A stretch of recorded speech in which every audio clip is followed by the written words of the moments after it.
Esto es historia del automovilismo.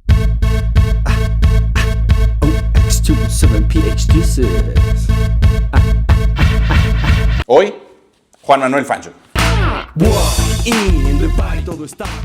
También conocido como El Chueco. Considerado por muchos como el mejor piloto de la historia, incluso por Ayrton Senna, Michael Schumacher, Lewis Hamilton, lo tienen como el mejor piloto de la historia. Y vamos a homenajearlo porque ayer fue su cumpleaños y gracias a eso es el día del piloto. Para no hacerles el cuento largo, vámonos con los datos duros. Nürburgring, 4 de agosto 1957. Gran Premio de Alemania de Fórmula 1.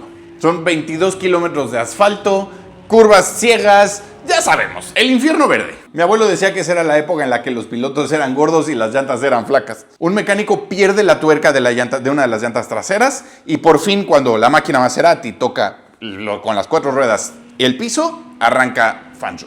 48 segundos perdidos porque el mecaniquito, angelito de mi vida y de mi corazón, no encontraba la tuerca. En ese momento, los pilotos de Ferrari eran Mike Hawthorne y Peter Collins. Faltaban 10 vueltas para el final, ellos venían primero y segundo, y Fangio estaba 48 segundos atrás, güey. Por supuesto, el jefe de equipo dio por determinada la carrera y dijo, vámonos. Y lo que sucedió después es lo que para muchos significa lo que ningún piloto ha logrado. Lo que haría el mejor piloto de la historia. Es la mejor demostración de manejo que se ha vivido. Rompió el récord de vuelta, no una, no dos, no 3 veces seguidas.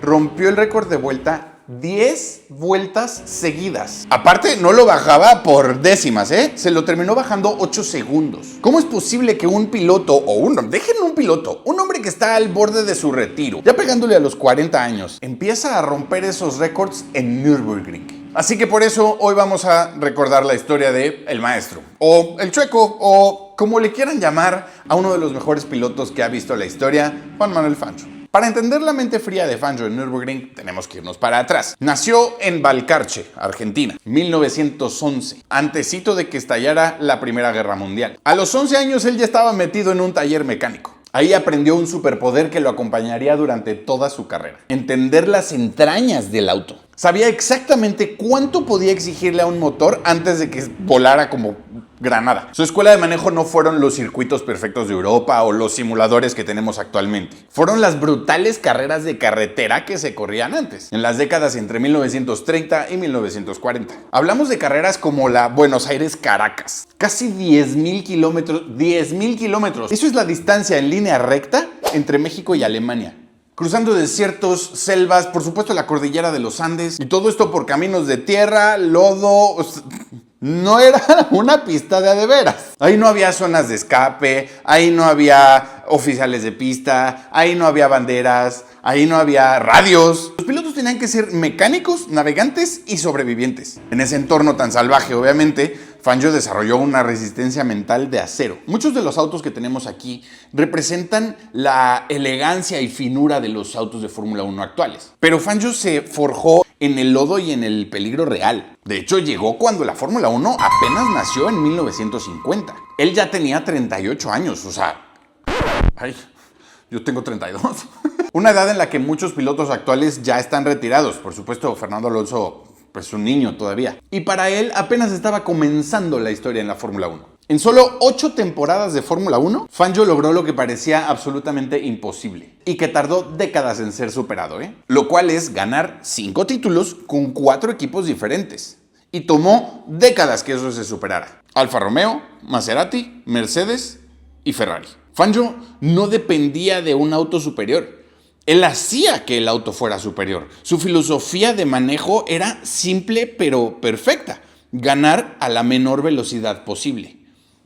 Analicen eso, ganar a la menor velocidad posible. Fangio no era el piloto que arriesgaba más innecesariamente. Era preciso, era técnico, era calculador. Era una época en la que los accidentes fatales eran bastante comunes. Y su habilidad para ir al límite sin sobrepasarlo era su mayor talento. Se ganó el respeto de absolutamente todos sus rivales y quienes por supuesto le empezaron a llamar el maestro. Y no por su velocidad, sino por su integridad y su conocimiento técnico. La historia de Fangio podría ser digna de Hollywood sin ningún problema. En 1958 se corría el Gran Premio de La Habana, en Cuba.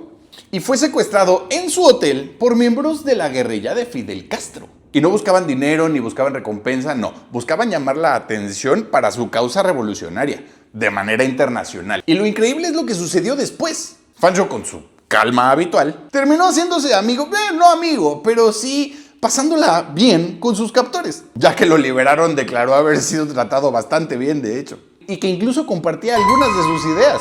Un ejemplo más de su increíble personalidad y su carisma. Fangio se retiró a los 47 años, consciente de que ya había logrado todo lo que tenía que lograr y todo lo que quería lograr, básicamente. Ya no quería tentar más a la suerte en una época tan peligrosa. Y dejó un legado inigualable. Un récord de campeonatos que solamente Michael Schumacher y Lewis Hamilton lograron romper después. Pero en términos de porcentaje de victorias, su porcentaje de efectividad sigue siendo absolutamente insuperable. Porque Fangio no fue solo un piloto rápido, un ingeniero, un estratega y un caballero del deporte. Por eso, más allá de los números, sigue siendo considerado por muchos el mejor piloto de la historia. Y para ti, ¿quién es el mejor de todos los tiempos? Cuéntamelo en los comentarios. Yo soy Héctor Sánchez III. Ya sabes, suscríbete a mi canal y nos vemos para la siguiente historia del automovilismo.